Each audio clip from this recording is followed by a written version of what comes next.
we've got Kelvin Gieck. Is that how you say it?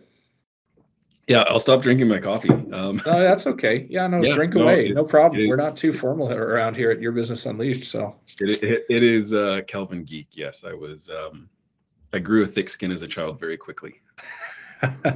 Yeah, fair enough. I used to play basketball, and everybody would wonder why my coach would always yell at me, as in geek, come over here. They thought he was being extremely rude, and no, he was just, that was my nickname. It was an easy nickname, Geek. Yeah. Oh, okay. All right.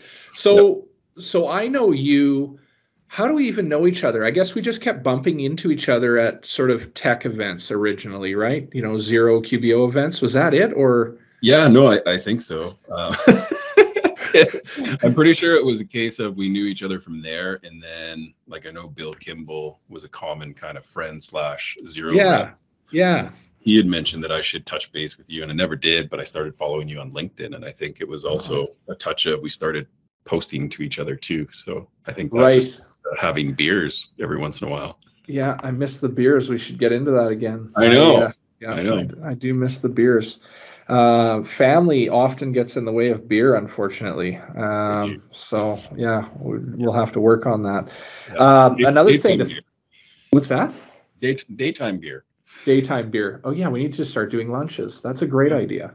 Yeah. Another thing to thank Bill Kimball for. Bill was actually here last week. He came to our open house. We sort of did last week. We called it a celebration of you, and just tried to get as many people through that had helped us over the years to thank them for our team's current level of whatever and success. And it was great. Had 100 people through, and Bill shut her down with the Zero team.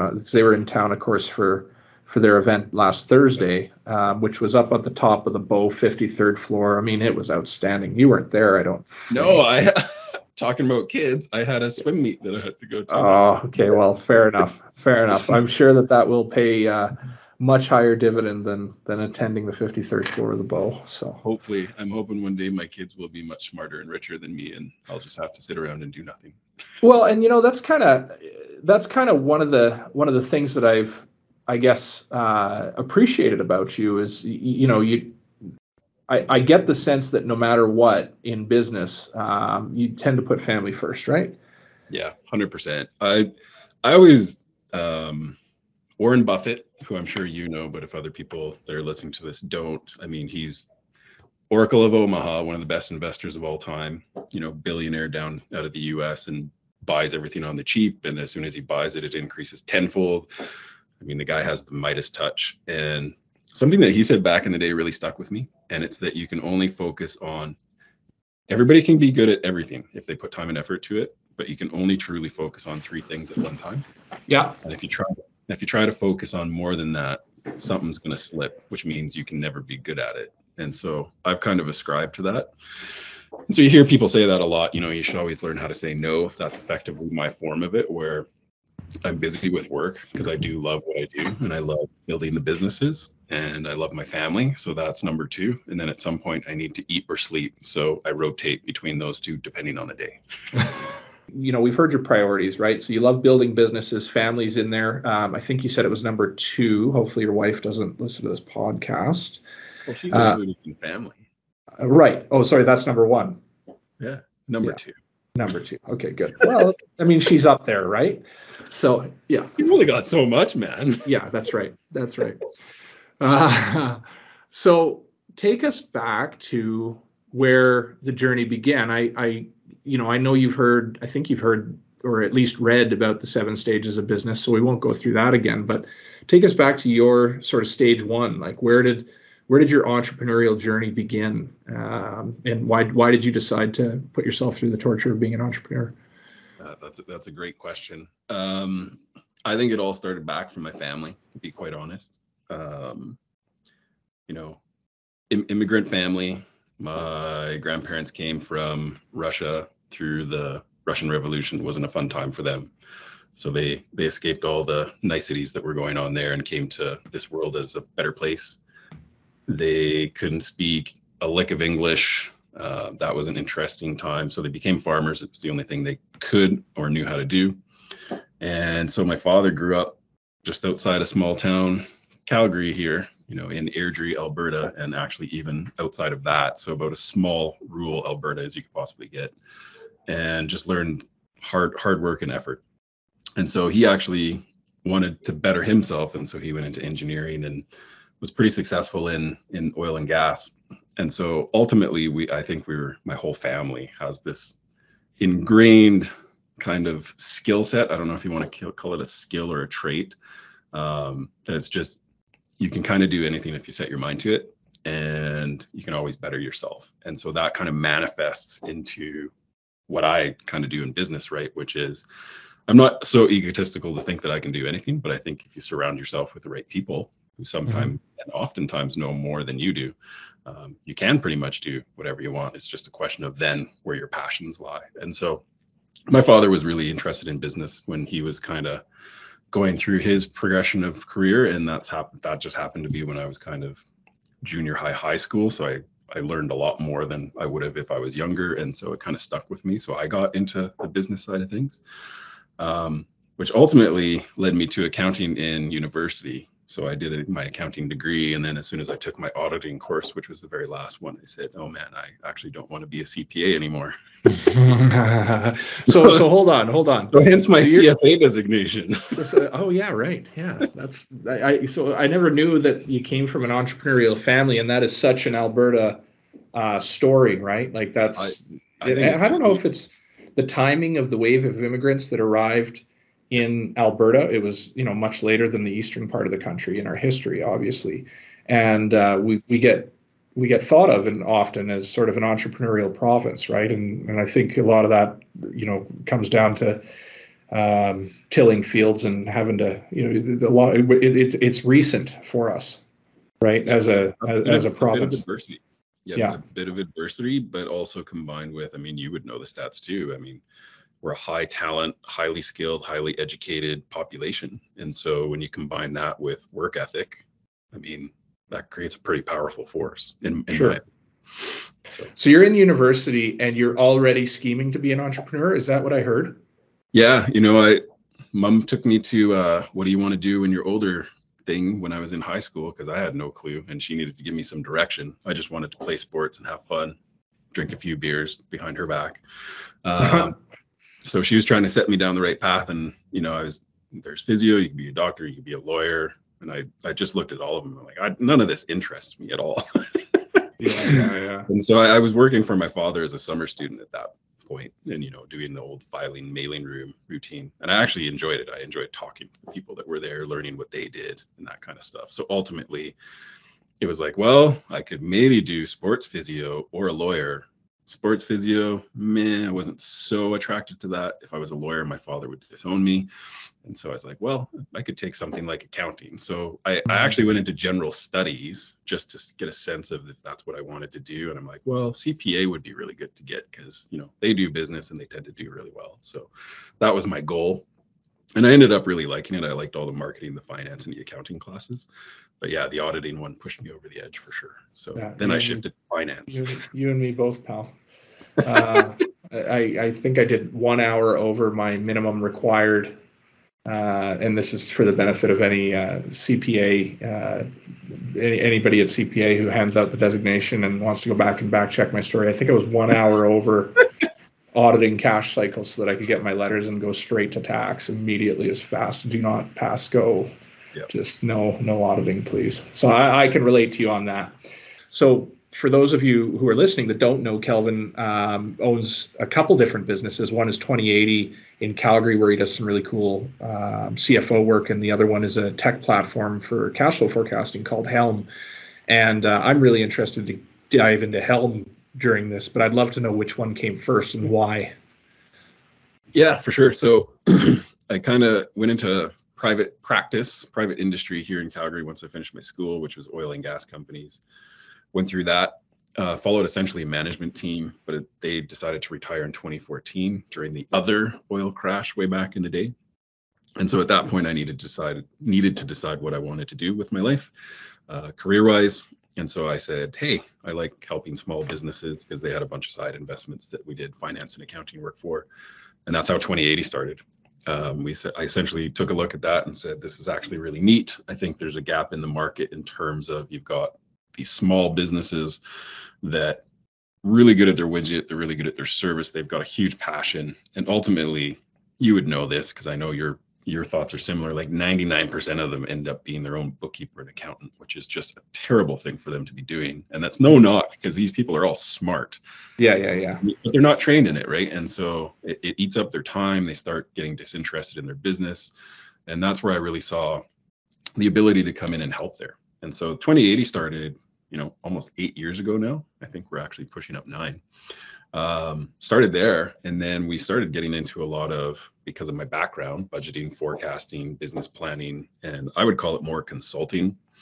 So fractional CFO and controllership work, and liaising with banks, all of that kind of fun stuff.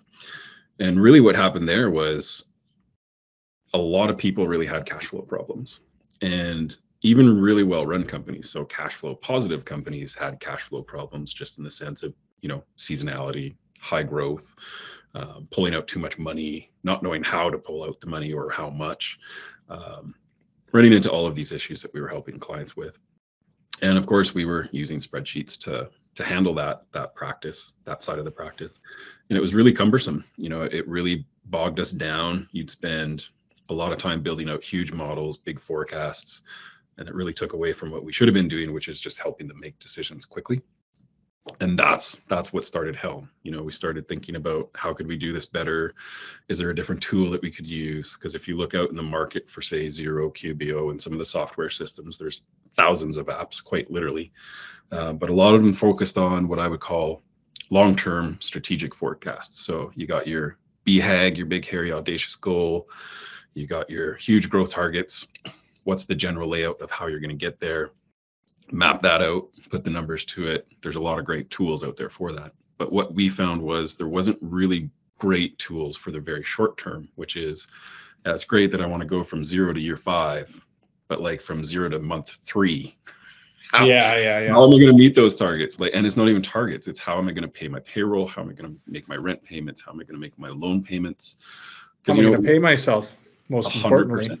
Yeah. 100%. It's the number, like we talk to people in Helm all the time, meaning accounting firms, bookkeepers, professionals. And the number 1 and number 2 things that people talk about from cash flow pain points are, how is my client going to pay themselves, or how are they going to pay their people?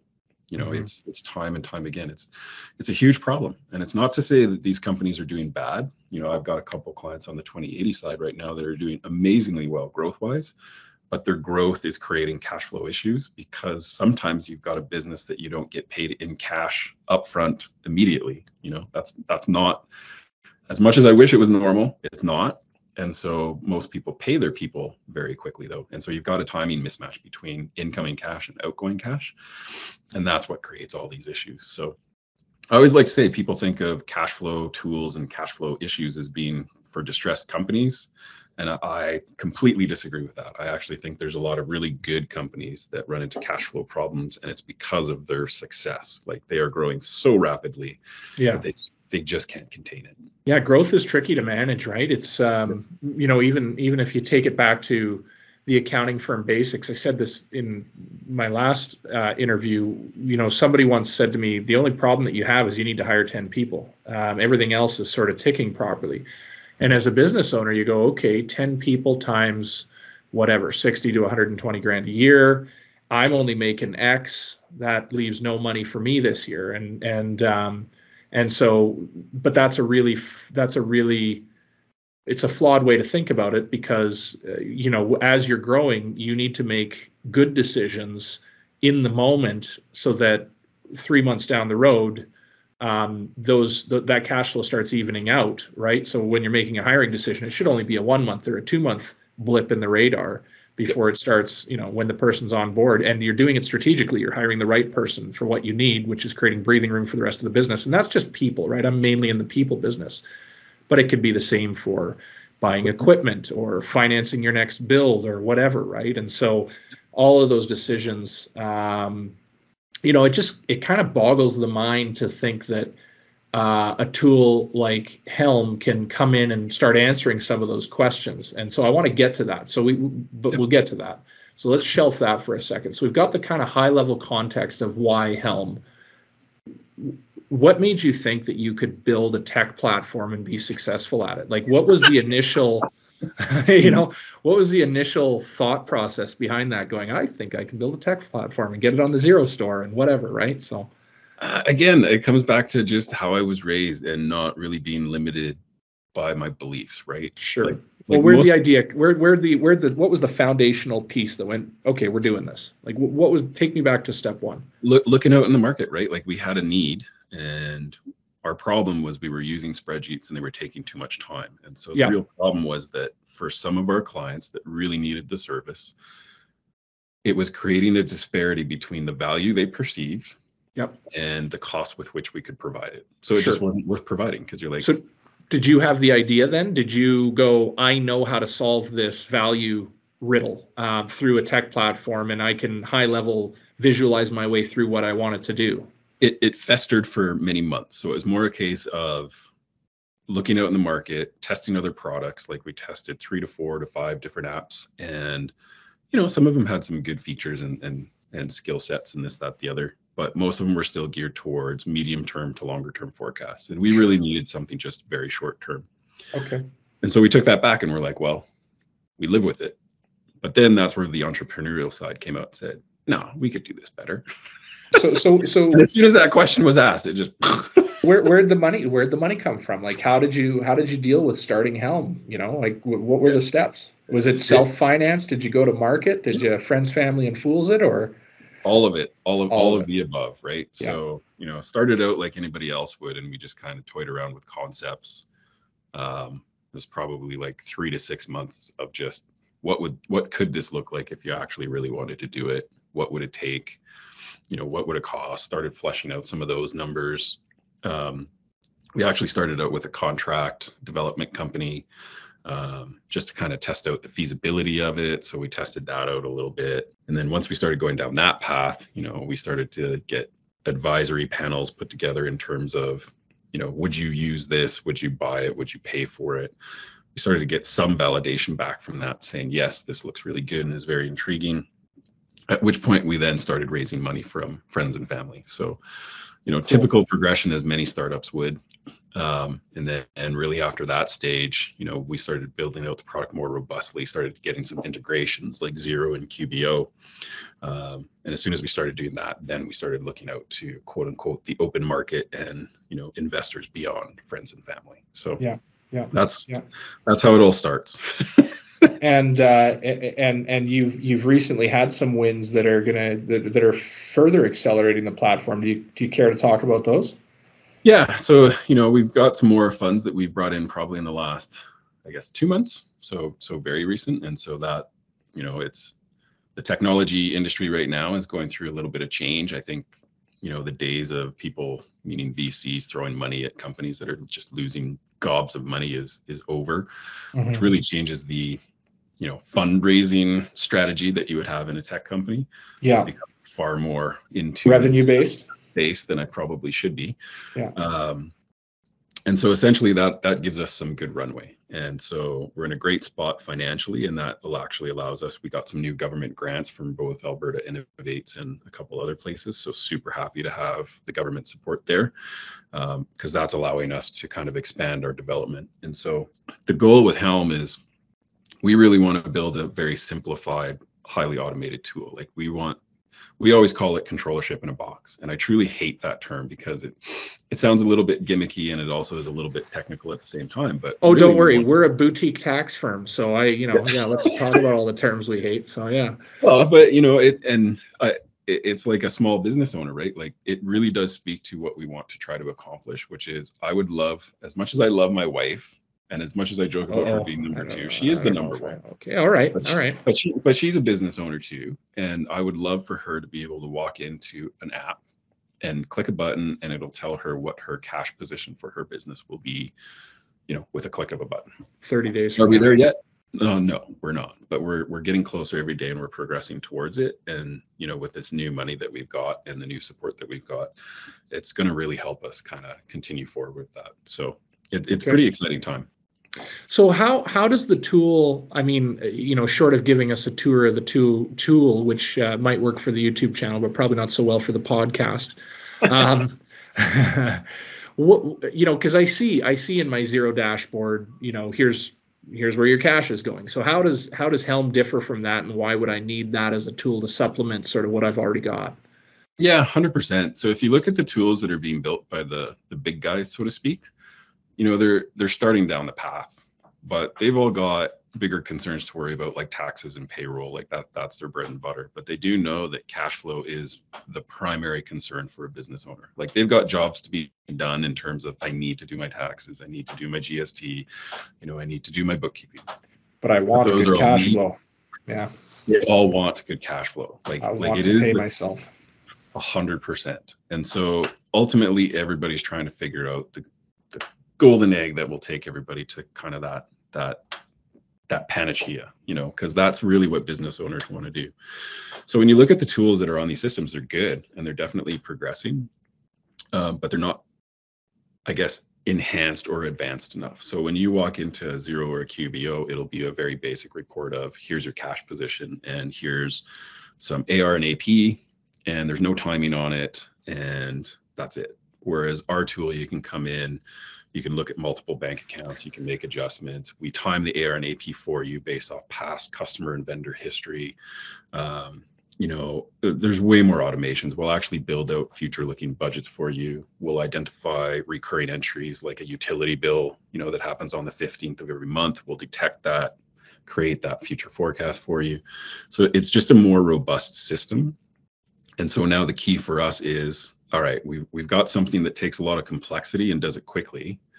And is it perfect? No, you still need to adjust it 100%, just like any tool you need to do. So I'm not, as you like to say, I'm being honest, like I'm not sugarcoating it. It helps a ton and takes hours off your time, but there's still some time that you need to invest in it. And so that's what we're working on right now, is trying to simplify that user experience and really getting it to that point where it's like, again, I would love for my wife to go in, click a button and say, I want to pay my bills. And I want to know that I can do that and still have money 4 weeks from now. Sure. You can't do that in existing accounting systems right now. And it is a real business problem. People ask it all the time, going back to, I don't pay myself. Why not? It's because you're probably paying too many other people, which is systemic of other issues, that you need to talk about. But at a basic level, you need to manage your cash better too. That's super interesting. I can't imagine. Hopefully, George, my business partner, listens to this one, because I don't know how much time he dumps. I mean, and he's accurate. He's laser sharp on where Achen Henderson's going to be in 6 months. But the back end that goes into that it's wild, right? And oh yeah. And I'm blessed because I have a George, and a few of our customers have a George that want to go to that level of service. But the amount of effort that goes into doing that is, I think a lot of people underestimate that, right? But at the same time, I think as accountants, we tend to also overthink it and agonize it. When I believe that the path through a lot of this stuff is a quicker answer, and we can keep it high level and get to approximately the same answer. So, combining those riddles to produce a number 30 days out, that'd be outstanding. So thank you. 100%. I'm glad that you said that, because to be quite honest, a lot of the problems that I see, because I'm that number person too. Like, I love reconciling things to the penny. I think if you don't like that, you're not in this profession at all. Yeah. You are driven by that need to 100% accuracy, but that is actually also a problem, because when you look at longer term forecasts, it's great. You can't reconcile, so it's just not even possible. It is possible on a shorter term time scale, at least in your mind. And so you try to do that, but you could spend hours and hours and hours upon days trying to figure that out, when all you really need to know is, do I roughly have enough cash to make payroll, say 2 weeks from now? And you're going to be doing that every week. And I always like to tell people, you need to let go a little bit of that need for 100% accuracy, because if you can, you can iterate more quickly with the same accuracy, at least 90% of that accuracy, and provide the value to your client much more quickly and at much more scale. And in my mind, what's more important, getting that last 10% of accuracy that maybe you're $100 difference between the two, maybe 1,000, like depending on the scale of client. But I'm talking small numbers relative to the grand scheme of things, whereas, the extra 4 hours maybe it took you to get that accuracy could actually really mean that you can't serve another client that wants the exact same thing. Or in the terms of a small business, it means that you just might not do it because you don't have that 4 hours to do it, right? Yeah. Yeah. So you're doing it in your head. It's funny because a lot of business owners know, if they're maybe not great at accounting, and, nor should they be. If your craft is making chairs or selling pipeline capacity, that's what you should be good at, not accounting. But most business owners think in terms of cash flow, and they can go, they're doing the reconciling and the reasoning in their brain. But even in the simplest business, it can be confusing, and it's just nice to visualize it, right? And get into a systemic, process-driven approach. And then maybe as you grow your business, you can hand that off and just reap the rewards of looking at the final product of that and making decisions on that, right? So that's right. Whatever tools are out there that can help, right? And so to that point, what I found, at least in my service offering through 2080, people are astutely aware of what's in their bank account. Yeah. They're really great at operating off of that basis. But then the problem is it's a bit myopic, just in the sense of that's what's there now. But if you cut a check, if you've got a GST return or a payment coming up or a tax payment coming up that you haven't estimated for, these are all things that are not in your bank account yet. And it's these things that are coming out of left field. That's what really gets people into trouble. Yeah. It's like, I didn't realize that I had a 10, 20 grand tax bill coming up. Well, it was on your balance sheet. It's like, well, I don't look at that. I look at what's in my cash. Yeah. Those are the things that we as professionals really need to help people with. It's the spikes, because that's really what catches people off guard. So to see those coming in advance it speaks to what you just said. Like, small business owners love their bank account. So it's just taking that, but it's making it future looking. Yeah. And not having to rely on what you remember in your brain, right? So I guess this can kind of be used as a tool for impressing the importance of AR as well then, right? Anytime we're talking about cash flow, it's like, okay, I only got 46 grand sitting in AR. But when you start to actually project out a few months, boy, does that ever, that can make the difference between sinking or swimming, even though, well, my average AR is 46 grand. Like, it's interesting how the balance sheet interacts with, and your timing of receipts and timing of disbursements. And that's a lot to reconcile in the brain, right? So. 100%. So like a good use case, and one of the reasons that we built a tool is we've got clients with high seasonality businesses and tons of invoices. So we're talking 300 to 500 outstanding AR and AP, each 300 and 500 each at any point in time. And so if you try to think about that, it's like, well, if I strip away everything to the basics and just say, I got all this AP and salaries and rent coming up, that's what I need to spend at a very basic level. I'm spending that, period. Or I'm going out of business because nobody's going to service us anymore. And I've got a boatload of AR, which I could time, but now I got to go through and make all those calculations in a spreadsheet and figure out when I'm going to get paid. Even at a very basic level, that's a lot of math to be doing in a spreadsheet. But to your point, it's extremely important, because if you've got really big imbalances between your AR and your AP, how you're timing that and managing it, you can run into problems. So going back to why I started down this path is, we're still using this tool for a lot of our clients, and one specifically, they're growing rapidly right now. It's a seasonal business, and essentially their line of credit didn't adjust in line with their business fast enough. And so they're constrained because they've got ramped up costs. They're not getting paid at the same timing as their AP and their salaries and rent, and their line of credit isn't big enough. So now you're capped. And so Helm was a really great tool to kind of say, well, if you changed your payment terms, from 60 days to 30 days, this is how much more money you'd have in the bank account today. And we could run that iteration in about 2 seconds. It was an extremely useful tool for that, which then allowed us to start planning out let's go talk to some banks about what we need for a line. Could we even look at, say, fund through, some factoring for very short term to alleviate some of this short-term growth? What would that look like? It was extremely useful for that. That sounds super helpful. It's interesting to hear you talk about Helm from, I've heard you mention a couple different customers of Helm. So you've been saying your clients quite a lot. So I imagine you're speaking to accounting firms who are subscribing to Helm. Is there a direct to consumer, or what's the focus here?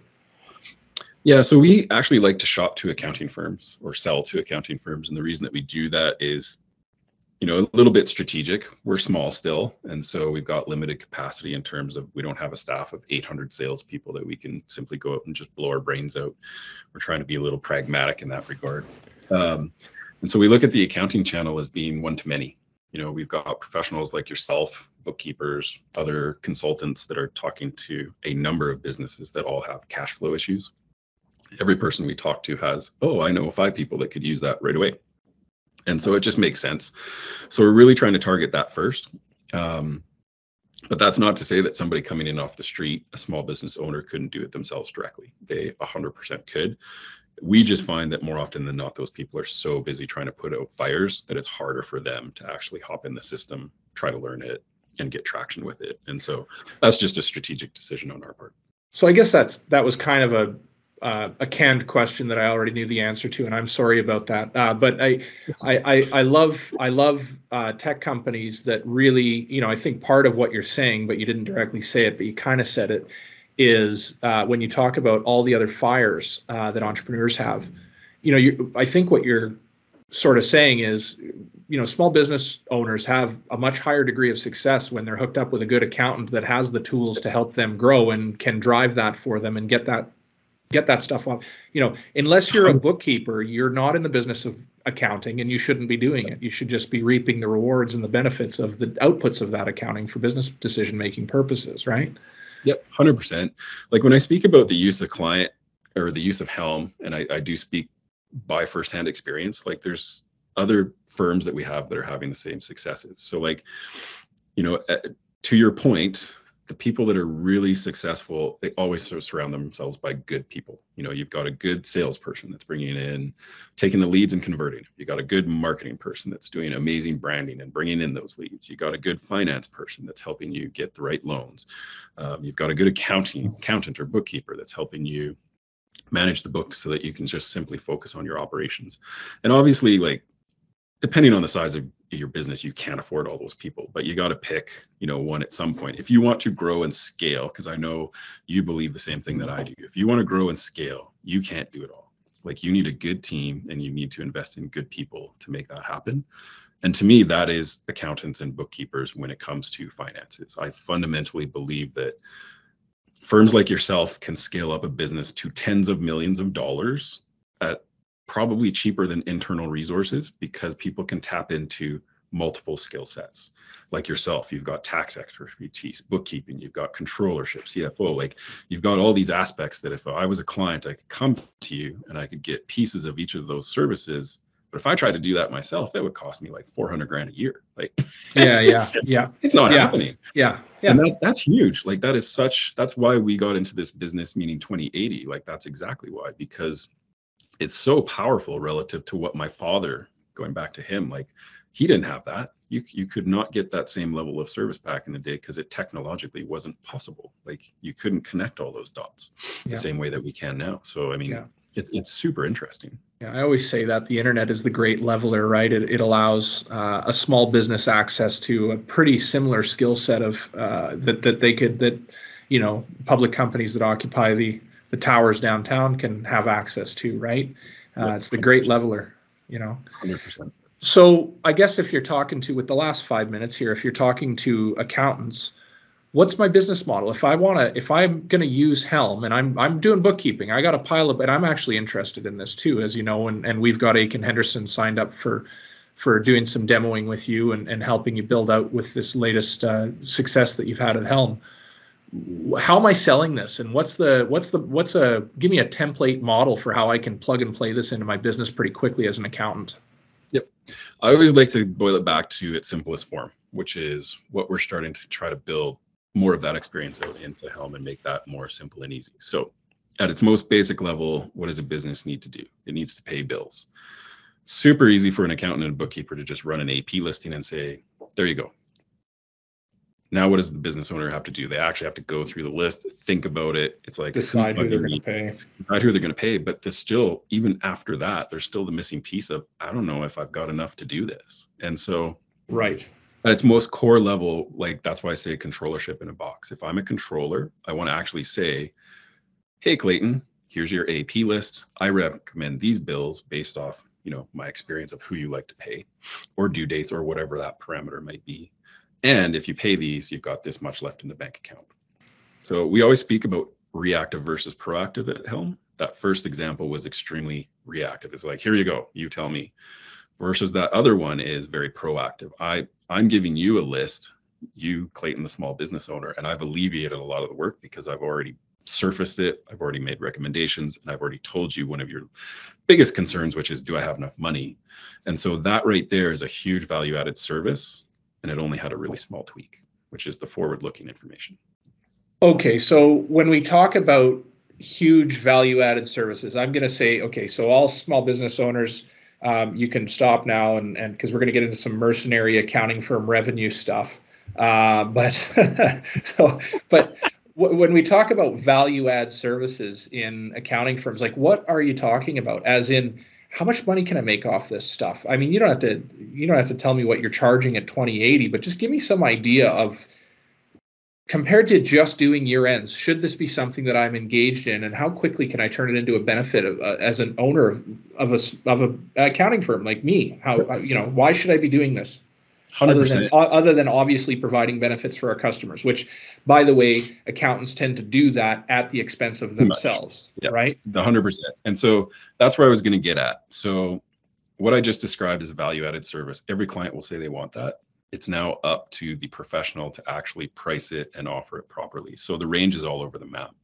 But in that first example, it would take you, call it 20 to 30 minutes to create an AP list and provide it and email it and this, that, the other. So even at $50 an hour, that's $25 that you could charge if you were commoditizing yourself.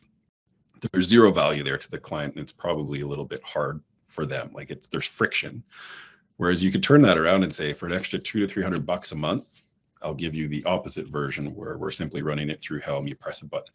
Like the lift there is maybe an extra 10 minutes, but the value there is significant. So your ROI is, 5 to 10x, in my opinion.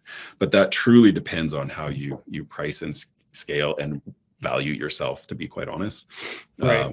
Just in terms of how you offer it, because small business owners want that information all day long. Right. And so the smallest solopreneur or maybe 2-person shop, 3 employees, whatever, a couple $300 a month for just even the most basic level. I've got a lot of business owners that would, if you're not describing, okay, so let's just drill into value add for a second. And you go, $300 a month for you. They're going to go, well, I don't have $300 a month, right? Like that's a lot of cheddar. And you go, okay, well, I need $300 a month for you, and I'm going to be able to provide you with X, Y, and Z, and that's going to pay you more than, that having that information and knowledge on hand, you ought to be able to realize way more than what I'm charging you, right? That's 100%. Where the value add happens. So to give you a real life example of a CFO client that we're taking on, hopefully right now, the value proposition to them is, I heard this actually on TikTok. You actually have to show the money. And I think it's a really interesting way to do it. So in this person's case, they've got high AR to AP. They're tapping their line of credit. So they're at the pin, even though they're doing really well. And so it's really easy for me to come in and say, I can take Helm, I can plug this in, and I can show you exactly how I'm going to get you out of your line, $1 million in this case. And I'm actually going to add 300 grand by closing the gap between your AR and AP. That's worth a lot more than $300 to that specific person. Sure. And it's arguably worth 150 grand. Could be. Yeah. Even if it's 50 grand, it only took me an hour to do it. So okay, maybe we'll end on that point just because we're at time, and I want to respect your time. But you can get to that answer of, before you send out a proposal or send out a fee estimate or whatever, I can plug into Helm and within an hour, presuming clean books, all this hinges on clean books, obviously. Clean books is important, 100%. Yeah. Garbage in, garbage out. So if you're coming to us with garbage, we can't help you. So like, the way I would set that up is we need to clean up your books, project A, it costs this. Now I'm going to scope you for this $300,000 savings. That's going to take me an hour, you're saying. Yep. Because all I'm doing, that's the beauty of it. Like the problem that we ran into was we would have spent days building that spreadsheet to come to the same conclusion. Like in my head, I know what I need to do as a CFO. I can see the problems on the financials. I need a map that I can show to the client. Helm's my map. And cool. It's really a sales tool to a large degree. It's showing what we're thinking. Yeah, right on. Which becomes a sales tool in a way. Okay, well, I think we're going to have you on again in 6 months and see how this new build's going. And Sure. for everybody listening and watching, I appreciate your time. And Kelvin Gieck of Helm and 2080. So go look that up. Where do we find you? What's the Helm? Where do we find Helm? So Helm is Take the Helm, TAKETHEHELM.app. That one throws a little bit of people off. It's not a .com, it's .app. So you can just take the Helm.app. Okay, let's get those boozy lunches going. And thank you so much for joining me today. Yeah, for sure. Thanks so much for having me. This has been great.